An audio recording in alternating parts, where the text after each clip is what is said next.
దేవుని స్తోత్రం. ప్రియమైనటువంటి దేవుని పిల్లలరా, ప్రభు అయినటువంటి యేసుక్రీస్తు నామములో మీకందరికీ శుభములు కలుగునుగాక. ఈ రాత్రికాల సమయంలో దేవుడు చక్కనటువంటి వర్తమానాన్ని మనకు అందించబోతున్నారు. దేవుడు మనతో మాట్లాడుచూ ఉన్నారు. మొదటి దినవృత్తాంత గ్రంథములో 16వ అధ్యాయము 29వ వచనములో ప్రవక్త ద్వారా దేవుడు మాట్లాడుచూ ఉన్నారు. చిన్న ప్రార్థన చేసుకుందాం. దయల మా ప్రభు యేసునైన పరలోకపు తండ్రి, మహాపరిశుద్ధుడు అయిన మా దేవ, పరలోకము నుండి భూలోకమునకు వచ్చినటువంటి మా తండ్రి, ఈరోజు ఈ రాత్రికాల సమయములో మీరు మాతో మాట్లాడమని యేసునామములో వేడుకొనిచున్నాము తండ్రి, ఆమేన్. మొదటి దినవృత్తాంత గ్రంథములో 16వ అధ్యాయము 29వ వచనములో యెహోవా నామమునకు తగిన మహిమను ఆయనకు ఆరోపించుడి, నైవేద్యములు చేతపుచ్చుకొని ఆయన సన్నిధికి చేరుడి, పరిశుద్ధ అలంకారములగు ఆభరణములు ధరించుకొని ఆయన ఎదుట సాగిలిపడుడి. దేవుని స్తోత్రం. ప్రియమైనటువంటి దేవుని పిల్లరా, దేవుడు చక్కనటువంటి మాటలు, వాగ్దానములు మనకు దయచేస్తున్నారు. నైవేద్యములు చేత పుచ్చుకొని ఆయన సన్నిధిని చేరుడి, నైవేద్యములు చేత పట్టుకొని ఆయన సన్నిధికి చేరుడి. రెండవది, పరిశుద్ధ అలంకారములగు ఆభరణములు, పరిశుద్ధ అలంకారములగు ఆభరణములు ధరించుకొని ఆయనకు సాగిలిపడి నమస్కారము చేయడి. దేవుని స్తోత్రం. హల్లెలూయా. 95 దావీదు కీర్తనలో 7వ వచనములో కూడా ఒక చక్కనటువంటి మాటని వాగ్దానము చేశారు. దావీదు కీర్తనలు 95 7వ వచనములో కూడా రండి నమస్కారము చేసి సాగిలపడుదుము, మనలను సృజించిన యెహోవా సన్నిధిని మోకరించుదుము. నేడు ఆయన మాట వినిన ఎడల ఎంత మేలు. దేవునికి స్తోత్రం. కనుక ప్రియమైనటువంటి దేవుని పిల్లరా, రండి నమస్కారము చేసి సాగిలపడుదుము, మనలను సృజించినటువంటి యెహోవా సన్నిధిని. కనుక ప్రియమైనటువంటి దేవుని పిల్లరా, ఈరోజు మనం అందరం కూడా యెహోవా సన్నిధికి వచ్చి ఉన్నాం. అయితే ఇచ్చట దేవుడు ఒక చక్కనటువంటి వర్తమానాన్ని దయచేస్తున్నారు. పరిశుద్ధ అలంకారములకు ఆభరణములు, పరిశుద్ధ అలంకారములకు ఆభరణములు ధరించుకొని, మానవ లోకములో పరిశుద్ధ ఆభరణములంటే మానవులు అనేకమైన వెండి, బంగారములు, రాగి, మరి అనేకమైనటువంటి ఆభరణములు ధరించుకుంటారు. వెండి చేత తయారు చేస్తారు, బంగారము చేత తయారు చేస్తారు, ఇంకా అనేకమైన వజ్రాలు తయారు చేయవచ్చు. ఇలాగ అనేకమైనటువంటి ఆభరణములు ధరించుకున్నప్పుడు వ్యక్తిగతంగా కనిపిస్తూ ఉంటాయి. కానీ పరిశుద్ధ అలంకారములంటివి కనిపించవు. బయటికి కనిపించలేనటువంటి ఆభరణములు, అంతరంగములో దేవుడు చూచుచున్నటువంటి ఆభరణములు ఇవి. అవి క్రియల ద్వారా కనిపిస్తాయి, కానీ బయటికి మాత్రం ఆభరణములుగా కనిపించవు. బయట ఆభరణములు వేరు, అంతరంగ ఆభరణములు వేరు. కనుక మొదటి పేతురు రాసిన గ్రంథములో 3వ అధ్యాయము 4వ వచనములో కూడా దేవుడు ఒక చక్కనటువంటి మాటని, సాధువైనట్టియు మృదువైనట్టియు అయిన గుణమును అలంకారములు గల మీ హృదయ అంతరంగ స్వభావమును మీకు అలంకారముగా ఉండవలెను. దేవుని స్తోత్రం.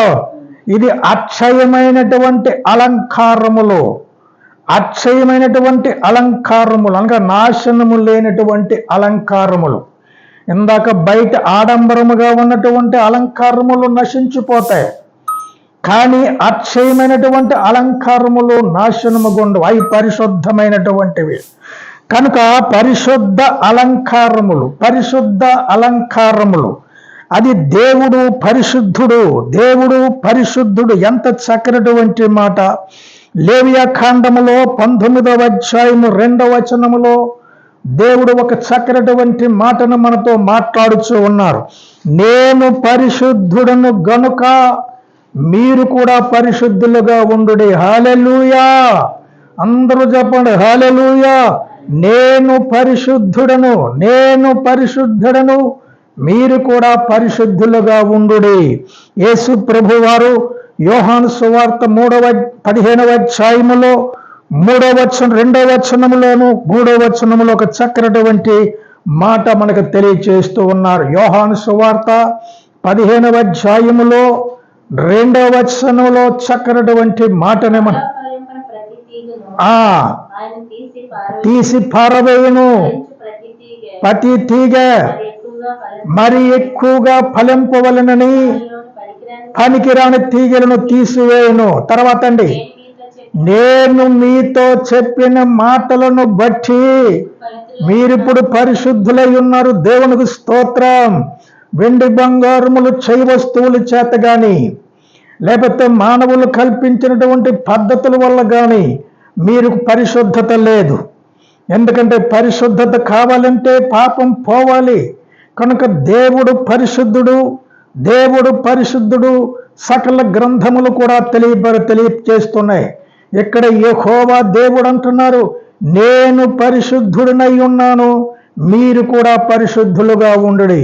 యేసు ప్రభు అంటున్నారు, నా మాటల వలన మీరు పరిశుద్ధులై ఉన్నారు. దేవునికి స్తోత్రం. 6వ అధ్యాయంలో, అందులోనే 6వ అధ్యాయము 46వ వచనములో కూడా నాలో దేవుని యొద్ద నుండి వచ్చినటువంటి తప్ప మరి ఎవడును తండ్రిని చూడలేదు, చూచి ఉన్నాను. నిత్య జీవము కలవాడు. చాలండి. నాలో పాపమున్నదని ఎవరు స్థాపించగలరు? నాలో పాపమున్నదని ఎవరు స్థాపించు? యేసు ప్రభు వారు యూదులు, శాస్త్రులు, పరిసయ్యులు అక్కడ కూడినటువంటి ప్రజానీకముతో మాట్లాడుచున్నారు. నాలో పాపము ఉన్నదని ఎవరు స్థాపించగలరు? నేను పరిశుద్ధుడైనటువంటి దేవుడును. దావీదు కీర్తనలో 77:12వ వచనములో నా క్రియలు పరిశుద్ధమైనవి. దేవుని స్తోత్రం. నా క్రియలు పరిశుద్ధమైన. అవును, దేవుడు చేసిన ప్రతి క్రియ కూడా పరిశుద్ధమైనది. గగనములో పరిశుద్ధం, అంతరిక్షములో పరిశుద్ధం, భూమండలములో పరిశుద్ధం, సముద్రములో పరిశుద్ధం. ఆయన మాటలు పరిశుద్ధం, ఆయన క్రియలు పరిశుద్ధం, ఆయన తాలూకా అనుచరణ పరిశుద్ధం. పరిశుద్ధుడని కనుక చక్కనటువంటి మాట. దావీదు కీర్తనలు 103:1వ వచనంలో కూడా నా ప్రాణమా యెహోవాను సన్నిధించుము, ఆయన చేసిన ఉపకారములలో దేనిని మరువకము, నా అంతరంగమును సమస్తమా ఆయన పరిశుద్ధ నామమును సన్నిధించుము. దేవుని స్తోత్రం. కాబట్టి ఆయన నామము పరిశుద్ధము. భూలోకములో మనుషులు చేత ఇయ్యబడినటువంటి అనేకమైనటువంటి నామాలు ఉన్నాయి. అవన్నీ మనుష్యుల చేత ఇయ్యబడినటువంటి కల్పిత నామాలు. కానీ పరలోకము నుంచి దిగి వచ్చిన నామం యేసు నామం, పరిశుద్ధ నామం. కనుక దేవుడు పరిశుద్ధుడు, యేసు పరిశుద్ధుడు, ఆయన మాటలు పరిశుద్ధము, ఆయన నామము పరిశుద్ధమైనది. మొదటి యోహాను రాసినటువంటి పత్రికలో 1వ అధ్యాయము 9వ వచనములో యేసు రక్తము ప్రతి పాపము నుండి కడిగి పవిత్రపరచును. దేవుని స్తోత్రం. కనుక ప్రియమైనటువంటి దేవుని పిల్లరా, సమస్త మానవాళి కూడా పాపము చేత నలిగిపోయి కుమిలిపోయి రాలిపోతున్నటువంటి స్థితిలో ఉన్నప్పుడు వారు చేసినటువంటి నైవేద్యములు, అర్పించినటువంటి గొర్రెల యొక్కయు మేకల యొక్కయు చతుష్పాద జంతువుల యొక్క రక్తం పాపములు తీసివేయటం అసాధ్యం. కానీ యేసు రక్తము ప్రతి పాపము నుండి కడిగి పవిత్రపరచును. కండి, మీరు రండి, యెహోవా యొద్ద సాగిలి పడండి. ఇక్కడ మానవ జాతి గాని ఇతరులు గాని పరులు గాని మతాలు గాని కులాలు గాని స్త్రీలు గాని పురుషులు గాని ఏ భేదము లేదు. ప్రపంచానికి ఒక సవాలైనటువంటి మాట ఇది. నేను పరిశుద్ధుడనై ఉన్నాను, మీరు కూడా పరిశుద్ధులుగా ఉండాలి. కనుక పరిశుద్ధమైనటువంటి ఆభరణము ధరించుకోండి. దేవుని స్తోత్రం, హల్లెలూయా. కొలస్సీ రాసిన పత్రికలో 3వ అధ్యాయము 12వ వచనములో, కొలస్సీలకు రాసినటువంటి పత్రిక 3వ అధ్యాయము 12వ వచనం, కాగా దేవుని చేత ఏర్పరచబడినటువంటి పరిశుద్ధులను ప్రియులైనటువంటి వారికి తగినట్లుగా జాలిగల మనస్సును, దయాలత్వమును, వినయమును, సాత్వికమును, దీర్ఘశాంతమును ధరించుకుని. తర్వాత అండి, ఎవడైనను ఒకడు అనుకుని ఎడల ఒకడినొకడు సహించుచు క్షమించు. తర్వాత అండి, లాగున క్షమించుడి. వీటన్నిటిపైన పరిపూర్ణతయను అనుసంబంధమైన ప్రేమను ధరించుకొనుడి. ఇందాకన పరిశుద్ధ ఆభరణమును ధరించుకొనుడి. పరిశుద్ధత అను ఆభరణమును ధరించుకోండి. ఇప్పుడేమొచ్చి ప్రేమను మీరు ధరించుకొనుడి. దేవుడు లోకమును ఎంతగానో ప్రేమించారు, కాగా తన అద్వితీయ కుమారునిగా పుట్టిన వాని యందు విశ్వాసముంచు ప్రతి వాడును నశింపక నిత్య జీవం పొందినట్లు ఆయనను అనుగ్రహించాను. కనుక ప్రియమైనటువంటి దేవుని పిల్లల, దేవుడు ప్రేమ స్వరూపి. మొదటి యోహాను రాసినటువంటి పత్రికలో 4వ అధ్యాయము 8వ వచనములో దేవుడు తన ప్రవక్త ద్వారా మాట్లాడుచూ ఉన్నారు. 4వ అధ్యాయము 8వ వచనములో, దేవుడు ప్రేమ స్వరూపి, ప్రేమ లేనివాడు దేవుని సంబంధి కాడు. చాలండి. కనుక దేవుడు ప్రేమ స్వరూపి. ఎంత చక్కనటువంటి మాట అండి. దేవుడు ప్రేమ స్వరూపి. నశించిన దాన్ని వెదక రక్షించడానికి వచ్చారు. అందరూ త్రోవ తప్పిపోయి తిరుగులాడుచున్నారు. పాపమునకు దోషులై ఉన్నారు. పాపము చేత కుమిలిపోవచ్చున్నారు. అటువంటి వారిని ప్రేమించారు. దేవుడు లోకమును ఎంతో ప్రేమించారు. లోకమంటే మట్టి కాదు, లోకమంటే మనుషులు అనేసి అన్నారు. కనుక లోకాన్ని ప్రేమించారు. ఏ భేదము లేదు. అందరూ పాపము చేసి ఏ భేదము, మత భేదము కానీ, కుల భేదము కానీ, రాజకీయ భేదాలు కానీ, మత భేదాలు కానీ, దేశ భేదము కానీ, హెచ్చు తగ్గుల భేదాలు కానీ లేవు. కనుక అందరూ పాపులే. అటువంటి పాపులు దేవుడు ప్రేమించి భూలోకానికి యేసుగా వచ్చి పరిమళ తైలగా సువాసనగా చేయుటకై తన్ను తానే దేవునికి బలిగాను అర్పణముగాను అర్పించుకున్నాడు. దేవుని స్తోత్రం.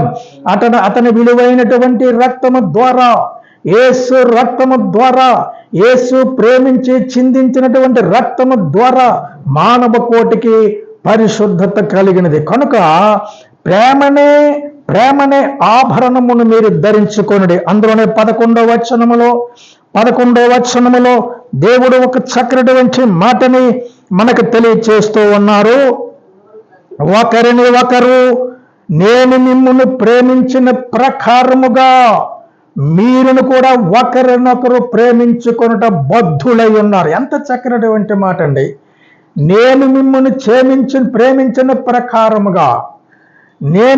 ప్రేమించిన ప్రకారముగా మీరును ఒకరిని ఒకరు ప్రేమించాలా. ద్వేషించుకోకూడదు, కలహాలాడకూడదు, ఖర్చుకోకూడదు, అనేకమైన దుర్భాషలు ఆడకూడదు. ప్రేమ దోషములను కప్పును. ఎప్పుడైనా ప్రేమ దోషాల్ని కప్పును.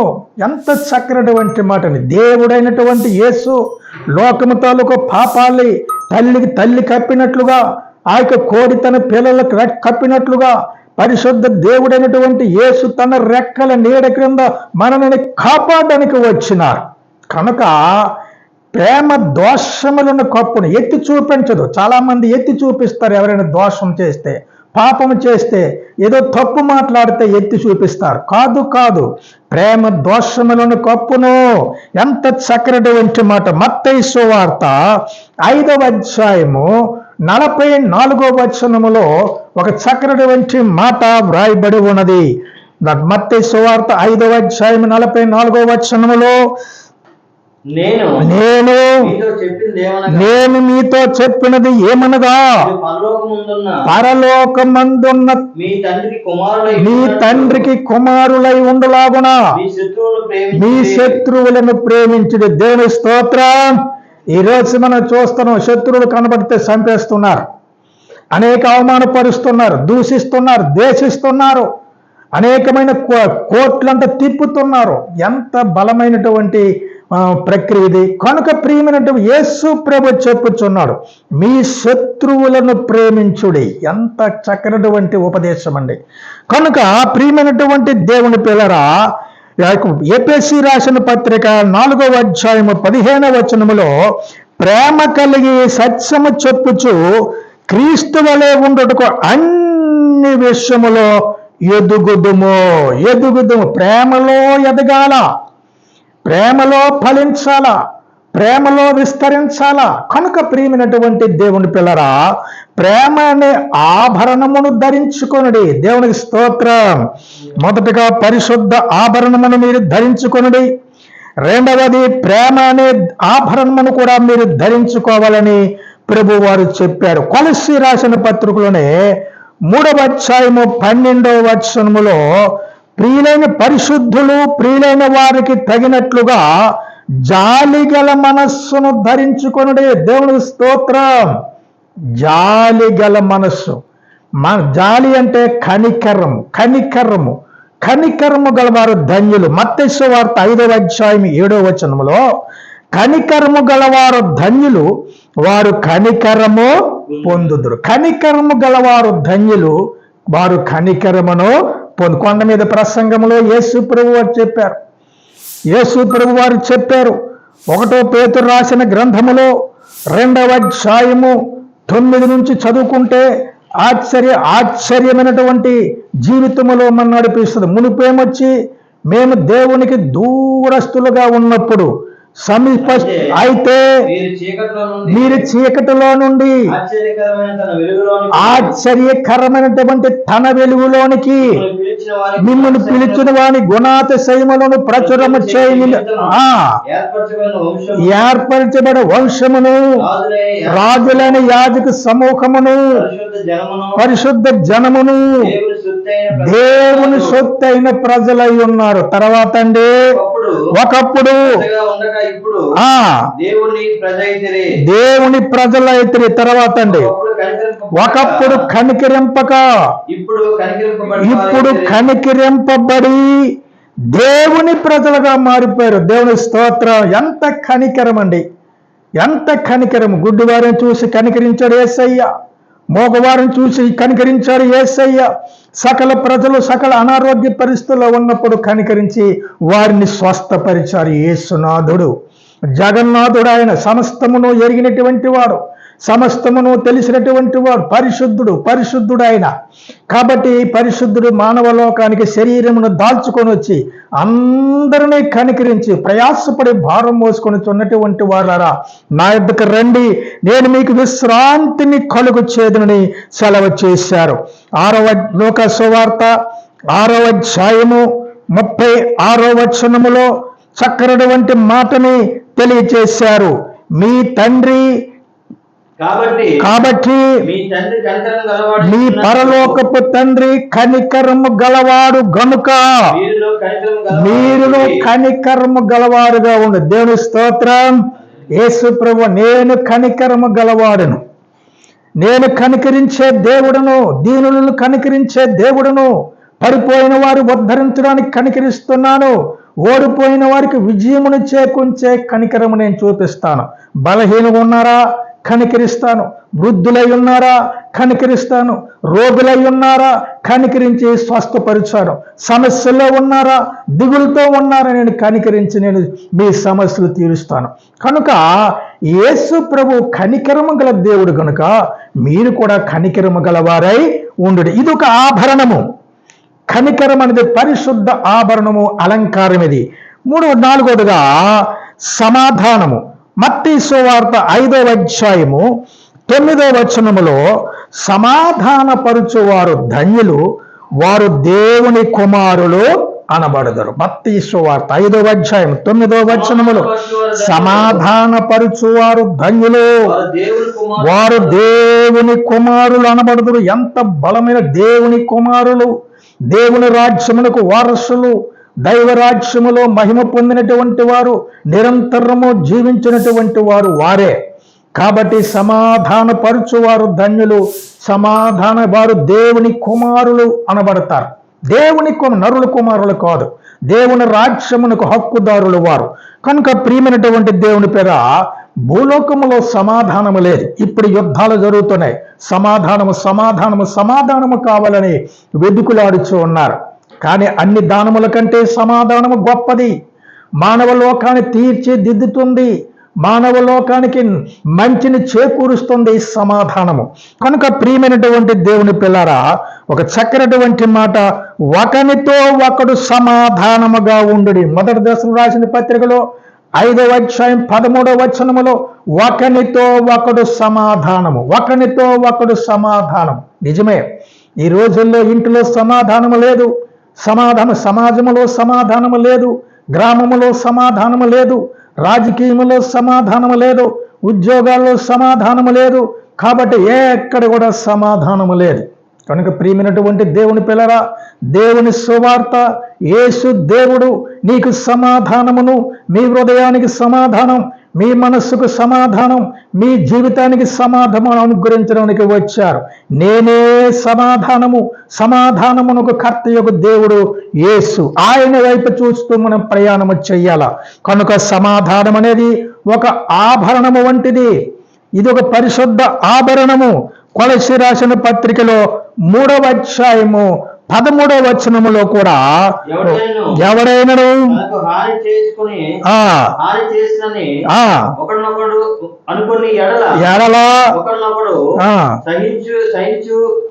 సహించు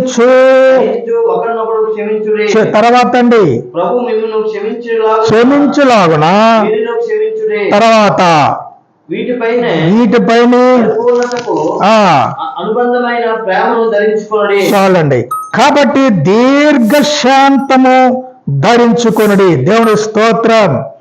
దీర్ఘశాంతము ఎంత ఇదొక ఆభరణం. ఇదొక ఆభరణము. ఓర్పు, సహనము కలిగి ఉండాలా. కానీ కలహానికి దూరముగా ఉండాలా.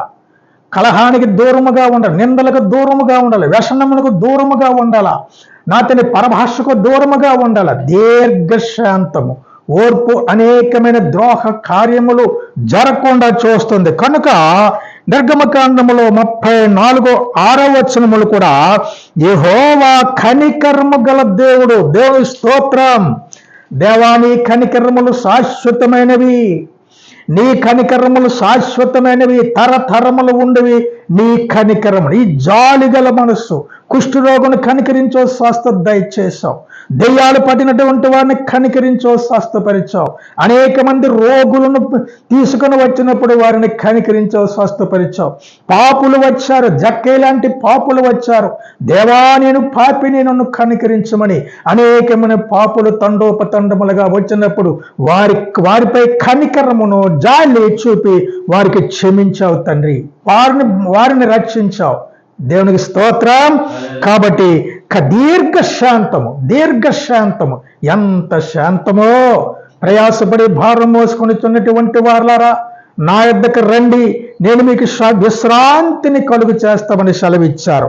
కనుక ప్రియమైనటువంటి దేవుని పిల్లరా, దీర్ఘశాంతము కలవాడు వివాదమును అణిచివేయును.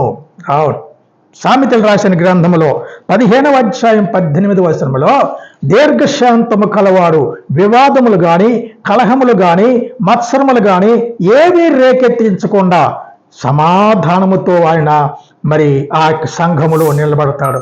కనుక వివాదం అణిచివేస్తాడు దీర్ఘశాంతము. అంతేకాకుండా పరాక్రమశాలి కంటే దీర్ఘశాంతము కలవాడు గొప్పవాడు. పరాక్రమశాలి కంటే యుద్ధాయుధములు కలగవచ్చు, అనేకమైన తెలివితేటలు ఉండొచ్చు, అనేకమైన గొప్పతనాలు ఉండొచ్చు, బలగములు ఉండొచ్చు, కానీ దీర్ఘశాంతము వారందరికంటే గొప్పవాడని తెలియచేశారు. దేవుని స్తోత్రం. ఇదొక పరిశుద్ధమైనటువంటి ఆభరణమును. కనుక 6వదిగా చక్కనటువంటి మాట కొలస్సీ రాసినటువంటి పత్రిక మరి 3వ అధ్యాయము 13వ వచనములో సాత్వికమును ధరించుకొనుడి. దేవుని స్తోత్రం. హల్లెలూయా.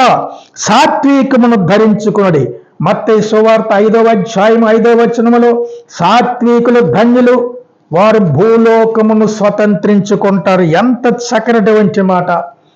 సాత్వికులు ధన్యులు, వారు భూలోకమును స్వతంత్రించుకుంటారు. యేసు ప్రభు వారు కొండ మీద చెప్పి ఉన్నారు. కనుక మంచి చేత మాండి సంపాదించుకోవచ్చు అన్నారు. కాబట్టి ఓర్పు చేత అనేకమైన ద్రోహ కార్యాలు జరగకుండా చేయొచ్చు. ఇక్కడ కూడా సాత్వికము. ఎవరైనా సరే మనకు అనుకూలముగా మలుచుకోవాలంటే సాత్వికముగా ఉండాల. మోషే, దేవుడని యెహోవా మోషే గురించి చెప్తారు, భూమి మీద ఉన్నటువంటి అందరికంటే మోషే సాత్వికుడు. దేవుని స్తోత్రం. హల్లెలూయా. ఎంత చక్కనటువంటి మాట. దశలో రాసిన పత్రికలో ఒక చక్కనటువంటి మాట వ్రాయబడి ఉంది. నీ దావీదు కీర్తనలో 22వ అధ్యాయం 30వ వచనములో నీ సాత్వికము నన్ను గొప్ప చేసెను. 2వ దినవృత్తాంత గ్రంథములో 2వ సమూయేలు రాసిన గ్రంథములో 22వ అధ్యాయము 36వ వచనములో నీ సాత్వికము నన్ను గొప్ప చేసెను. దావీదు గారు అంటున్నారు, ప్రభువా నీ జాలి ఎంత గొప్పది, నీ కనికరం ఎంత గొప్పది, నీ సాత్వికం ఎంత గొప్పది, నీ యొక్క మమత ఎంత గొప్పది ప్రభువా, నీ సాత్వికము చేత నేను గొప్పవాడినైతిని. కనుక సామెతలు రాసిన గ్రంథములో 15వ అధ్యాయం 4వ వచనం కూడా సాత్వికమైన నాలుక జీవవృక్షము. దేవుని స్తోత్రం. కనుక సాత్వికం గురించి దేవుడైనటువంటి యేసు ప్రభువారు చక్కనటువంటి మాటలు చెప్పారు, చక్కనటువంటి ఉపమానములు చెప్పారు. సాత్వికులు ధన్యులు, వారు భూలోకమును స్వతంత్రించుకుంటారు. అందుకనే తిమోతి రాసిన పత్రికలో ఒక చక్కనటువంటి మాటని, చక్కనటువంటి లేఖనమును తెలియచేశారు. ప్రేమను సాత్వికమును సంపాదించుకోండి. భూలోకములో అనేకమైన సంపాదనలు ఉన్నాయి, సంపాదించడానికి పరిగెత్తించూ ఉన్నారు. కానీ సాత్వికమును సంపాదించుకోవాలా. ఇదొక ఆభరణం. కాబట్టి ప్రియమైనటువంటి దేవుని పరిశుద్ధ అలంకారములు ధరించుకొని దేవుని యొద్దకి వచ్చి నమస్కారం చేసి సాగిలిపడి ప్రార్థన చెయ్యండి. కనుక 7వదిగా గలతీ రాసిన పత్రికలో 25-22 వచనములో మంచితనం, ఆత్మ ఫలాల్లో ఈ మాట ఉంది. మంచితనం అనే ఆభరణమును మీరు ధరించుకోండి. ఎంత చక్కనటువంటి మాట. మంచితనములో చెడు ఏమాత్రము లేదు, చెడుకు ఆస్కారము లేదు. మంచినీరు, మంచి వస్తువు, మంచివారండి అన్నప్పుడు అందులో క్లేశాలు కానీ, భేదములు కానీ, తారతమ్యాలు కానీ ఏవీ లేనే లేవు. కనుక దేవుడు కూడా ఒక చక్కనటువంటి మాటను మాట్లాడారు. ఆదికాండములో 1వ అధ్యాయం 4వ వచనములో దేవుడు వెలుగును సృష్టించినప్పుడు వెలుగు మంచిదిగా అభిప్రాయపడి, ఇది మంచిది, వెలుగు మంచిది, వెంటనే అంధకారం పోయింది.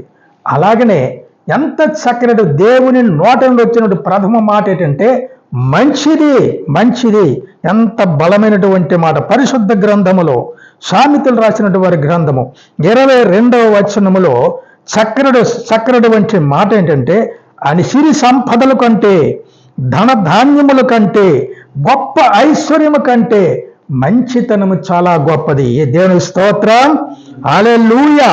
కాబట్టి మనం అనుకుంటాం మంచి చెట్టు ఫలాలు ఫలిస్తుంది, మంచి నేల చక్కనటువంటి ఫలాలు, మంచి వ్యక్తి మంచిగా ఉంటాడు, కనుక మంచి సైనికుడు మంచి పోరాటం పోడతాడు. మంచి మంచి మంచి నీ దేవుడైన యెహోవా మంచివాడు, మీ దేవుడైనటువంటి యెహోవా మంచివాడు, మంచివాడు కాబట్టి సకల జనములు కూడా మంచివారిగా చేయడానికి భూలోకానికి యేసుగా వచ్చి నేనే మార్గమును, నేనే సత్యమును, నేనే జీవమునై ఉన్నాను, నా ద్వారా తప్ప ఎవరునూ పరలోక రాజ్యములో ప్రవేశింప చేయలేరు. కనుక యేసు మంచి దేవుడు, యేసు గొర్రెలకు మంచి కాపరి, యేసు మాటలు మంచివి, యేసు నడవడి మంచిది. మనల్ని కూడా మంచి వారిగా చేయడానికి భూలోకానికి యేసుగా వచ్చి తనకు అమూల్యమైనటువంటి రక్తమును చిందించి పాపము నుండి, శాపము నుండి, మరణము నుంచి, దుర్మార్గత నుంచి, నరకము నుండి తప్పించి నిత్య జీవానికి వారసుడుగా ఉండడానికి ఆయన అమూల్యమైనటువంటి రక్తమును చిందించి మరణించి 3వ దినమున తిరిగి లేచి ఆయన పరలోకానికి వెళ్ళి ఆయన త్వరగా వచ్చుచూ ఉన్నాడు. దేవుని స్తోత్రం, హల్లెలూయా. వచ్చుచున్నటువంటి వాడు పెండ్లి కుమారుడుగా వచ్చుచున్నాడు. మేఘాల మీద ఆయన వచ్చుచున్నాడు. యేసు ప్రభు ఏ విధముగా వెళ్ళినాడో ఆ విధముగానే తిరిగి వచ్చుచూ ఉన్నాడు. కనుక గదిలో నుంచి అనగా భూలోకము నుంచి మంచిత 7 ఆభరణములు, 7 అలంకారములు, అక్షయమైనటువంటి అలంకారములు ధరించుకున్నటువంటి వారందరూ కూడా అలంకారముల చేత సిద్ధపడి ఆ పెండ్లి కుమార్తెగా రాబోయే ఆ వరుని కొరకు ఎదురు చూస్తూ ఉన్నారు. ఆ ఆకాశము నుండి మేఘాల మీద ఆర్భాటముతోనూ ప్రధాన దూత శబ్దముతోనూ దేవుని బోరతోనూ యేసు ప్రభు దిగి వచ్చినప్పుడు మృతులు మొదట లేతురు. ఆ మీదట సజీవులైనటువంటి మనము కూడా వారితో కూడా ఏకీభవించి పరలోకానికి వేసిపోతాం. కనుక ప్రియమైనటువంటి దేవుని పిల్లరా, జీవించినప్పుడు యేసును తెలుసుకోండి. యేసే రక్షకుడు, యేసే పరిశుద్ధుడు, యేసు మంచివాడు, యేసు సాత్వికుడు, యేసు నిత్య జీవం ఇచ్చేవాడు. కనుక పరిశుద్ధ అక్షయమైనటువంటి అలంకారములు ధరించుకొని ప్రభువైన యేసు కొరకు సిద్ధముగా ఉండి మనము నిరీక్షణతో కనిపెట్టుకుందుము గాక. దేవుడు వాక్యమును దీవించునుగాక. మీరందరూ కూడా పరిశుద్ధ అలంకారములకు ఆభరణముల చేత దేవుని స్తుతించండి, ఆరాధించండి, మహిమపరచండి, ఘనపరచండి.